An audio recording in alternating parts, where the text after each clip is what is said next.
What is up? It is February already. I can't believe it. Time is flying by. This is episode 57 of Release Rotation. I am your host, John W. Snyder. If you've been listening, you know who I am. If you haven't been listening, now you know who I am. Today was the Super Bowl. Super Bowl 53. They say that defense wins championships. It definitely did today. What they didn't say is that defense ruins Super Bowls. What a boring game to watch. And sure, I might get some people on the other side saying, "What do you mean? It's so great." Da, da, da, da. No. Boring. I want to see points scored. I want to see touchdowns. I want it to be fun. Not 3-3 going into the fourth quarter. Luckily, I almost set my kitchen on fire, so I missed most of the game. I'll get to that in a minute. But let's be honest, that game was brutal to watch. Unless you're a football coach of some sort, or I don't know. I just don't know how you can enjoy watching that game.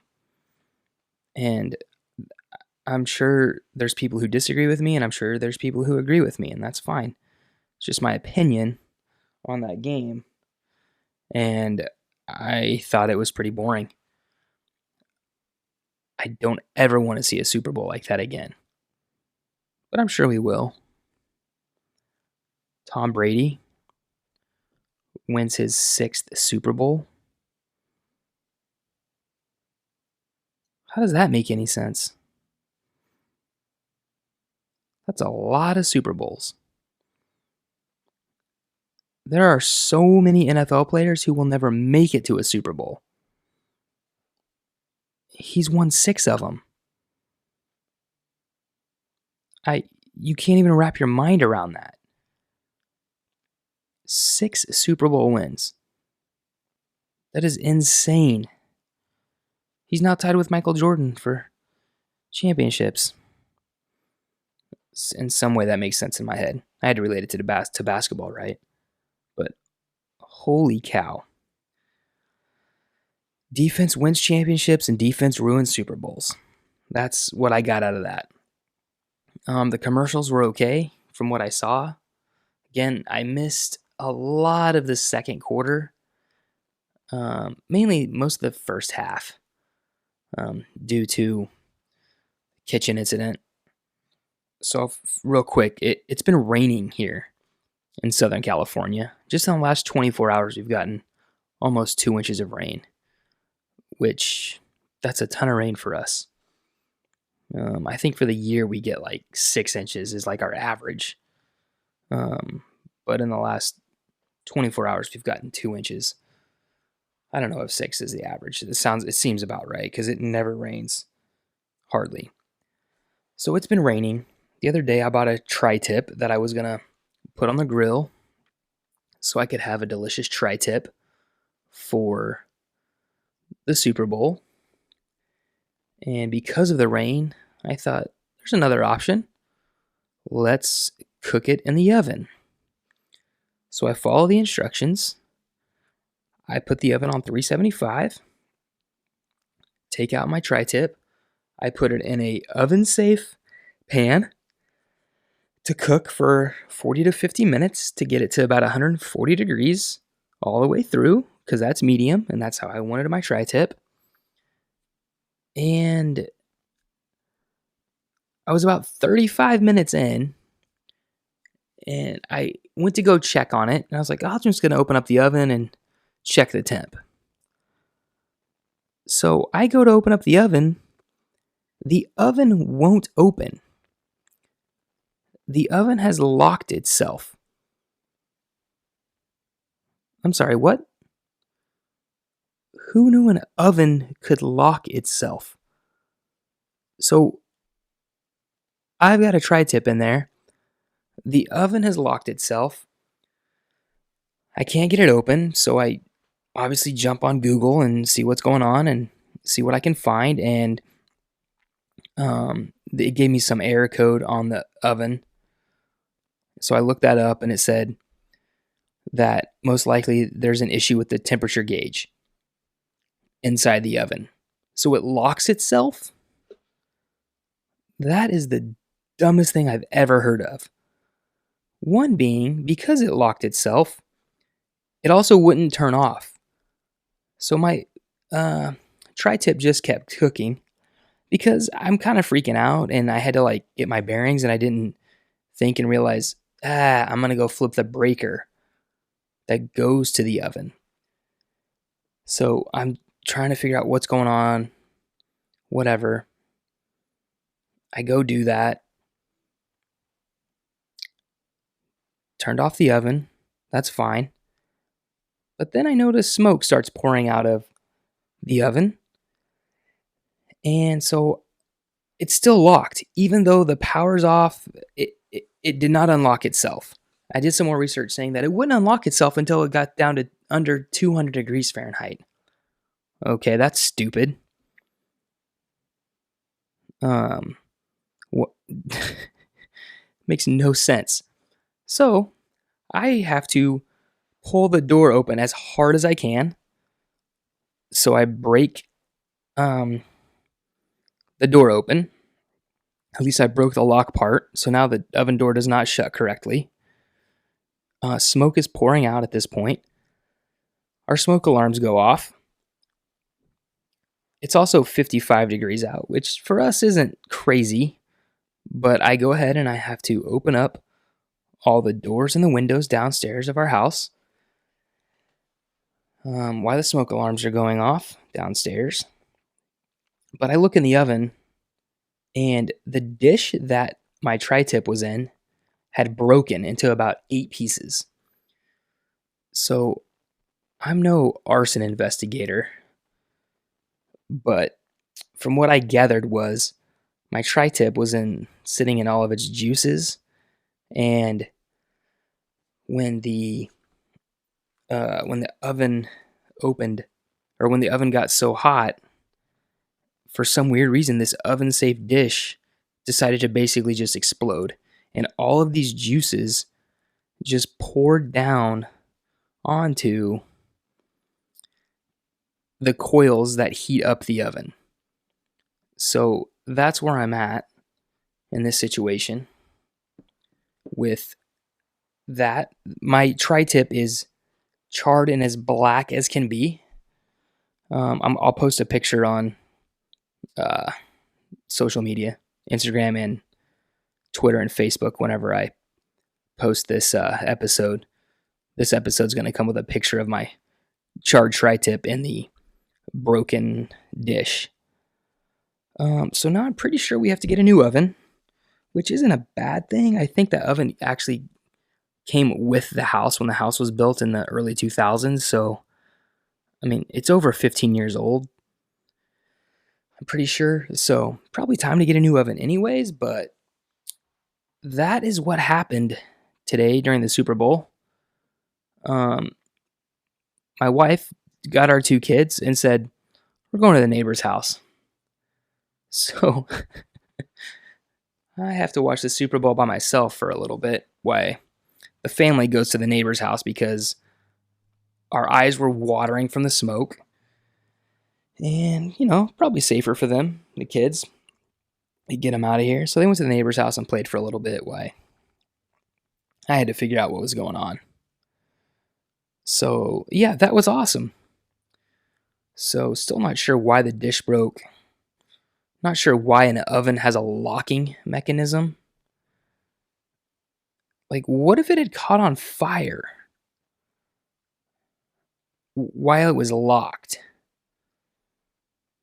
I mean, luckily, the lock's not too strong because I'm really weak and I was able to bust it open. But that's just ridiculous and stupid in so many ways. So, I will never cook a tri-tip in the oven again. I will only do it on the grill the way I know how. And we will get a new oven soon. So that was awesome. So I missed a lot of the first half, which I didn't miss anything football wise. I probably missed some commercials. Apparently there was a Planters peanut commercial that I've seen some buzz about, and I wanted to see the Avengers. I missed the Avengers commercial in game for the trailer. Avengers Endgame. I missed that. So here's what it is. I know I can go online and see those commercials somewhere, YouTube or something, so I'll figure that out. But yeah, that was my Super Bowl experience. Hope yours was better. Hope you guys didn't almost burn down your kitchen or just char your tri-tip if you cooked some meat today. So, good times. The other thing that I wanted to talk about briefly, obviously it's Super Bowl, so of course we're going to talk about the Super Bowl and how awful it was. But I got to throw in a couple other things. How about Ricky Fowler? Went in today 4 or 5 strokes up in the Waste Management Phoenix Open.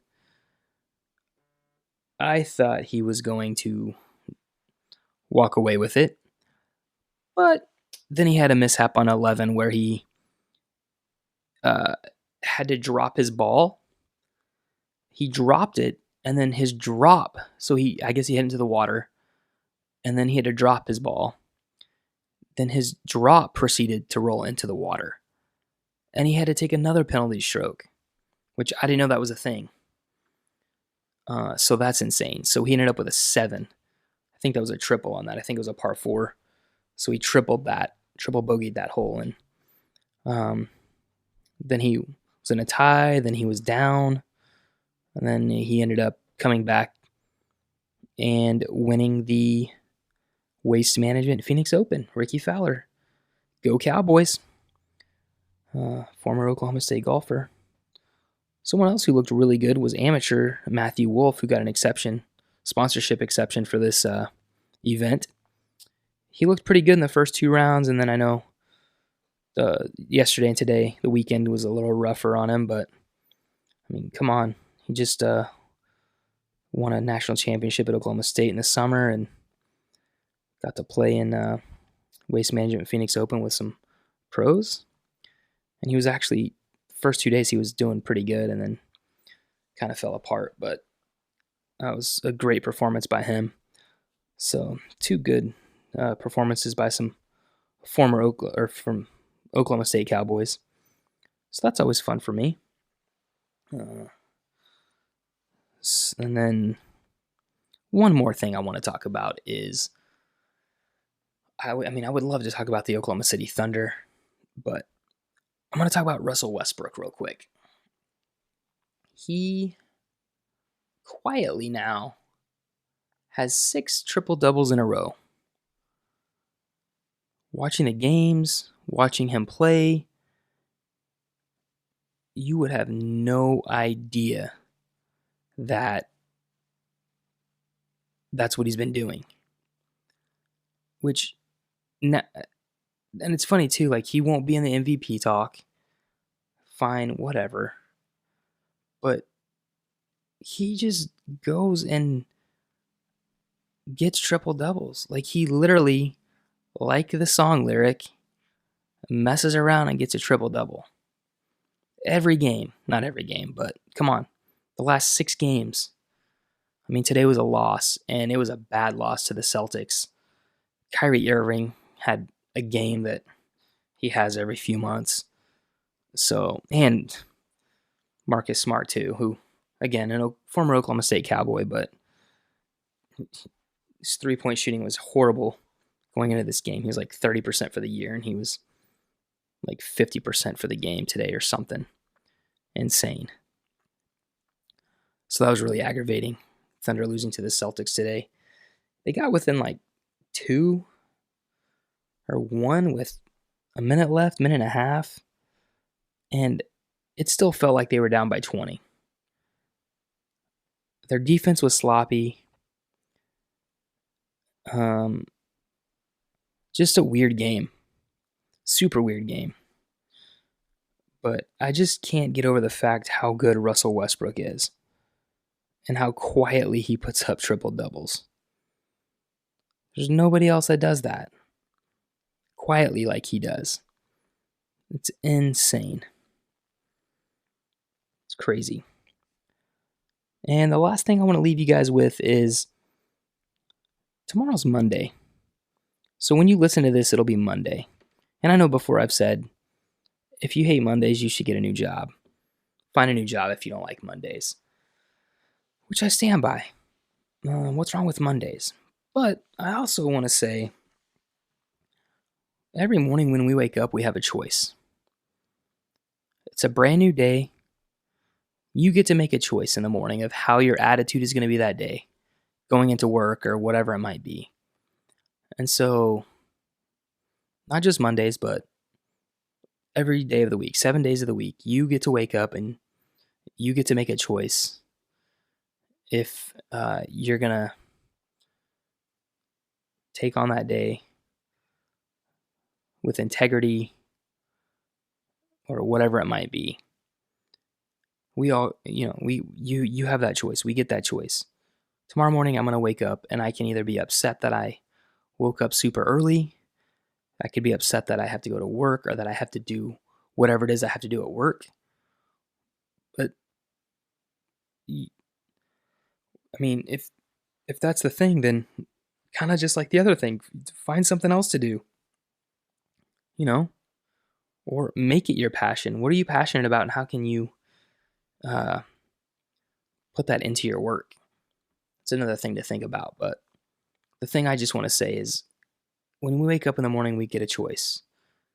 Whatever that choice might be, you get to make a choice of how you're going to act that day, what you're going to do, how you're going to be. Are you going to be nice to people? Are you going to be rude to people? Make that decision right when you wake up. And I promise your day is going to be a whole lot better. I hope you guys have a great week. This is episode 57. And I will talk to you guys next week. Have a good one.